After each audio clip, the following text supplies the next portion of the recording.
Well, I think you know where this place is.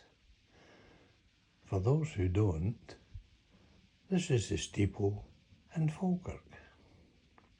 Now, I'm trying to turn the clock back many years on Hogmanay, what we used to do. I miss it.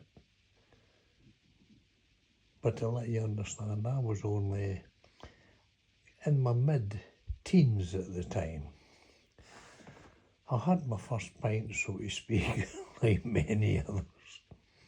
But what we used to do, we used to travel up to the steeple before midnight, of course, and myself, my old buddy Gus Robertson, my good pal, wee John Meldrum, a really true friend he was, Andrew Inch, and even Alec Braidwood. Alec Braidwood used to look after me for many years. He was a great character, and I miss Alec.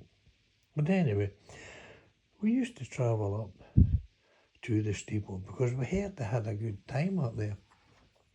So we all made sure we had a bottle. I used to have a half bottle of whiskey. I loved the grouse at that time. I still do. Nice and smooth anyway. That's what I had. Other lads, some of the lads used to have a bottle of cider. That was the done thing in those days. Some had vodka, blah, blah, blah. Get you a bottle of their choice. So we all made our way up there. And everybody started to gather all round here at the bottom of the steeple. Well, we'd only heard about this when we were kids. But this to us was the proper way to bring in the new year. In our area, anyway.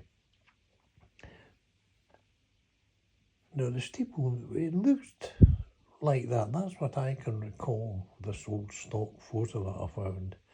And people started to gather all round the foot of the steeple, which we did. We came up and we mixed in with the crowd. There was no bother, and you didn't see a policeman. They kept out of sight. Everybody was there. And we used to say to some of the owners, what goes on here? And he says, well, listen, you're only young. The idea is to bring in the new year. Everyone here is friends. There'll be no trouble or anything like that. So remember, just play the game and you'll be okay. So we sort of stood beside him when he was teaching us what to do. And I remember us all standing there, and the steeple chimed midnight. Then there was a big roar. Like anybody to do that even nowadays, but however, as soon as the roar started to die down, so to speak, everybody started joining hands, no matter whether you knew them or not. They all joined hands, and then someone would start singing. Auld Lang Syne. And that song's favourite to me, no matter what anybody says. It always reminds me of the old days. And that song was sung right from the beginning to the end, and they were all folding arms, shaking hands up and down, and it go faster and faster and faster. Then when the song ended, there was a big cheer. Then what happened is everybody started giving their friends and whoever was near them a wee drink out their bottle. Like if they had whiskey, they'd give them a wee bit, or vodka or whatever. They'd give each other a shake hand, give a wee kiss, cuddle, whatever, if they were female, of course. That's what happened. Everybody was friendly. Now that went on for, I'd say maybe 3/4 of an hour. Then all of a sudden it'd sort of die down, it'd go quiet. And the old chap says, now watch this. This is very important.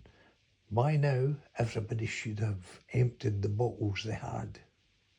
Pay attention. So what they did, once they finished singing Auld Lang Syne again, there was another roar. Then all together, everybody who was all gathered round the foot of the steeple would get their empty bottles and they'd throw them at the foot of the steeple, and they would smash the bottle. And the old guy says to me, that's you getting rid of the previous year. The new year is our future. That's what the symbol is. You're throwing out the old year and bringing in the new. And believe it or not, we did that for many years after that. Until, of course, the council got involved, the police got involved. Of course, there were a lot of glass land, but you can imagine a crowd of a pile of glass through there. And then it came into safety for the public, all this rubbish. So, and of course, some wisecrack in the council says, oh, there's damage to the foot of the steeple. No, the brickwork where people were throwing the bottles, which was really minor. But however, that all stopped. Now, you go up there in Hogmanay, you stand at steeple and see what goes on. You hardly see a bugger. Bygone days, but they meant a lot to us. That's when everybody was neighbours, shaking hands, no problems, and that was our Hogmanay. Never forget it.